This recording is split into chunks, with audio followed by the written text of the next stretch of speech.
Hey,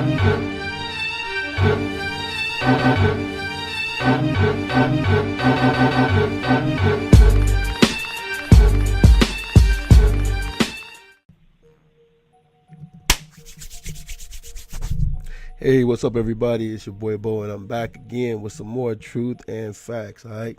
Shout out to everybody out there at the movement and anybody that's moving with us. Also, shout out to Three Kings Boxing. If you don't know, go to threekingsboxing.com for all the updated news and breaking stories that are going on there. To writers, my editor in chief, Chris Seaborn Henderson, lead journalist, Willie the Kid, also another journalist. Jarrell Jasper and everybody else out there that sent something in, Jacob Ellis and all them guys, man. Appreciate all y'all, man. All right, ladies and gentlemen, this is another honor for me. I am joined by somebody I've been trying to track down for a while now. Aspiring female boxer from the UK, Hannah Lee Robinson. How you doing? I'm fine, thank you. Okay, all right. Hannah took some time out today to talk to us, so we're going to have to make this quick. So, first question, and I always ask this question. What happened one day where you woke up and said, I think I like to get punched in the face? Well, it was a bit more steady than that. I've always been interested in sport. I did taekwondo and Thai boxing. And there wasn't enough contact really, so I thought I need something that's a bit more in your face, a bit more aggressive. So I got into boxing, and I really enjoyed it. It keeps us fit.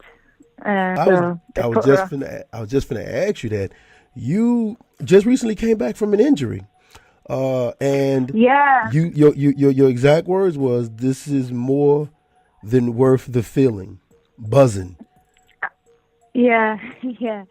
Well, that was my first. That was the Elite Championships that I won a couple of weeks ago now, and that was my first kind of tournament back since I had shoulder surgery in September.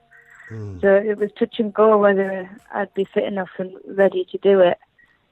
So yeah, to get the win was a bonus, really.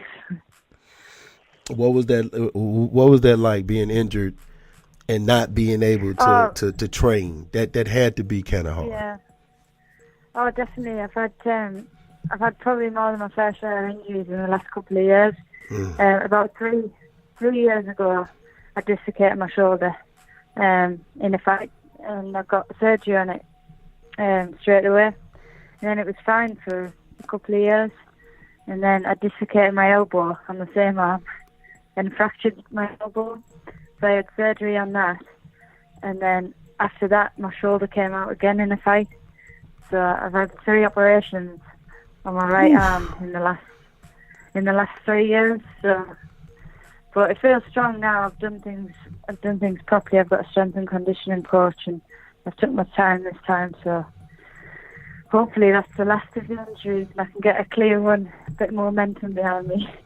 Now, when you won the Elite ABA National Champions, I think you won it at what you guys call 60 kilos. I can't translate that into what that is in US, but so that's lightweight. Okay, lightweight. So when you won that title, like when you won, right? Because I know that's like a big deal, on the amateur level. When you won that, what was that feeling like when you got your hand raised and got presented that belt?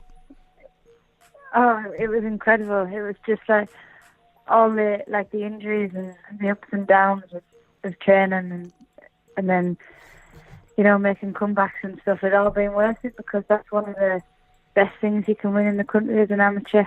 So it's like the national league title. So basically, the best boxers in England enter that championship. So yeah, it was to get that on my first comeback as well. Was unbelievable, really.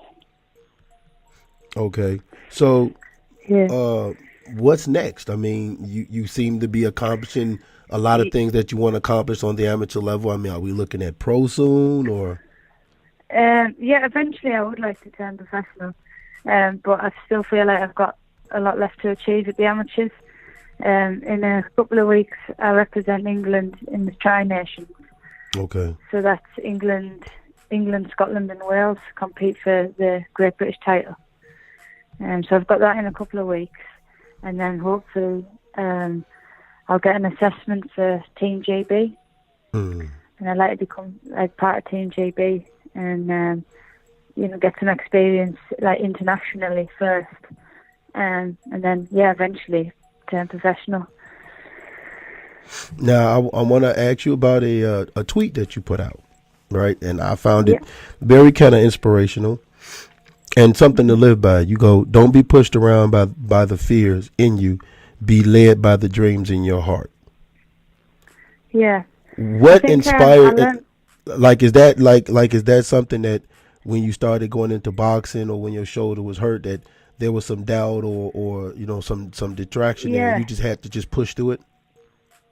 Yeah, I think boxing is like massively to do with like mental strength, because it's a scary thing getting in the ring, and with a lot of people watching, and someone's trying to knock your head off basically. So I do think there's a lot of like mental like psychology to it. So, and I know I get nervous and. I have like fears, I'm not ready, or my shoulder's not quite ready, or stuff like that. But if you let that control how you feel all the time, it's all right to have them feelings now and then. You're not living really. So that's what I try to go by. Don't let them control you. Do you tell your mom, you got to stop letting your fear lead? I'm gonna be okay. Yeah. Yeah. Yeah.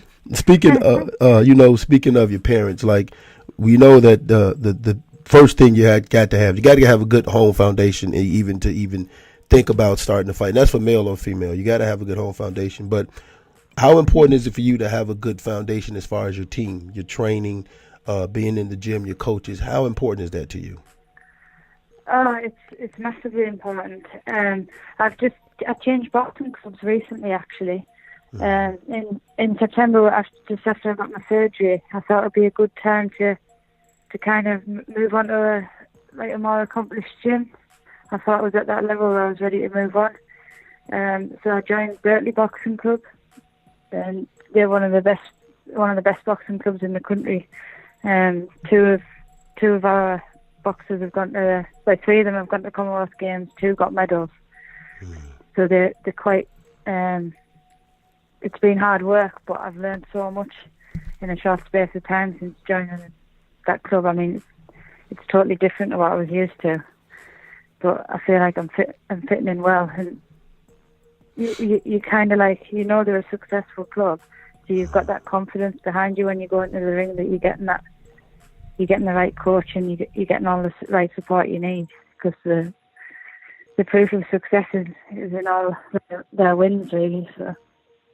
Yeah, just give you confidence. And confidence is important, especially when you're talking about fighting. You gotta I think one of the important things is you can't go to the ring worried about, or even go into training worried about, your coaches or if everything is right. You have to just be able to focus on your training. Exactly, yeah. And with Berkeley, you know that what they're doing is right, because they've, like I said, they've had the wins and they've got a really successful club. So yeah, you just trust what they do and follow the process, and it does give you that confidence.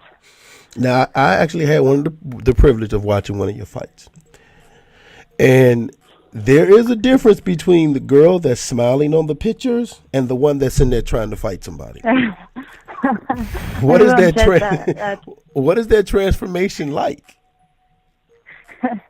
Well, everyone says when I'm at work and when I'm just being me outside the ring, they can't imagine me like being who I am in the ring. But because I'm quite a laid back person, really. I'm always smiling. Everyone says I used to get called Smiler all the time. So yeah, I don't know. I just transform in the ring, I think. Maybe that's why I'm so relaxed, because I have a vent. I let it all out in the ring. Now, the conversation that, like, when you decided to actually do it, what was that conversation like? I know what it was like with your dad, but like, how did you eventually get your mom kind of on board to even let you train, or was it something where she was like she'll let you train, but she just was like would cover her eyes at a fight? Yeah, I mean, she never stopped me from doing it. Okay. Although before I was 18, you had to have like a medical consent of your parents to be able to box, and she wouldn't she wouldn't sign that until I was 18. So I didn't have my first fight until I was 18. But were you training? But you was always training, though, yeah, right? I was still training and sparring, and she never stopped us from doing that. And yeah, so she's well on board now. She came down to London to watch my elite finals, and she's I think she knows I'm serious about it, and it's what I want to do. So if I'm happy, she's happy. Yeah, that's actually like how most parents are. Yeah. A few more questions, then I know you got to get ready to go. What female fighter inspires you right now? I think probably Katie Taylor, because she is my weight, and she's had a fantastic amateur career, and now she's turned pro, and she's like paving the way for the women in the professional ranks. She's bringing attention to the sport, and she's just like a great like representation of women's boxing. She's fast and skillful, and that's kind of I try and model myself up there. Obviously, I'm not. I was just going to ask you, I was just going to ask you, would you compare your style similar to hers? I try to be like fast and in and out like Katie Taylor. I love her style like that. So I think it's good in the amateurs as well. And she's transformed her style as a professional. She's got great hand speed and power as well. So yeah, I do watch a lot of her fights and try and bring that into my own work. Now, how do you balance all this? You boxing, you graduated from Durham University. Yeah. You work a job. You know you know what I'm saying. You're being you're being a female and being a daughter. How do you balance all of this? Yeah, it is hard. But when I'm competing, I cut my work down. I work 3 days a week. And then I train like twice a day, so I train in the morning, I'll do like a run, then go to work, and then I'm up at the Berkeley gym on a night for 2 hours. So yeah, it is hard work, but it is worth it. And once you get into the routine, yeah, I do miss. You can't really go out for meals and drinks and stuff. Yeah. I'm going to say it's got to be hard to have a normal life. Yeah, it is definitely. But we do get breaks. Okay. So. Now, do you get upset when you're dieting and you see somebody eating a piece of cake next to you and you like, really? Yeah. You going to sit right here with that next to me? Oh, definitely. Yeah. Yeah, it is a challenge trying to make it work. Okay. I always crave pizza. Pizza's one thing I crave. Well, tell everybody what's next for you and where they can follow you at, because like you said, you still got the tournament going on. So tell everybody what's next for you and where they can follow you. Yeah, so I'm going to be boxing on the 1st of June in the Tri Nations representing England. Hopefully to become the British champion. You can follow me on Twitter at Robo_Hannah.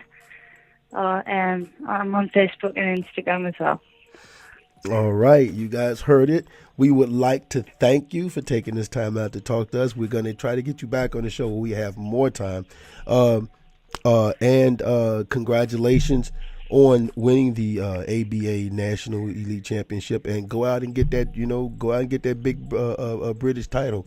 We're going to wish you luck. Yeah. Thanks so much for taking this time. Definitely appreciate it. And I'll be reaching back out to you very soon. Okay, thanks very much. Thanks a lot. All right, everybody. This is Bo, Bye. Truth and Facts. Bye.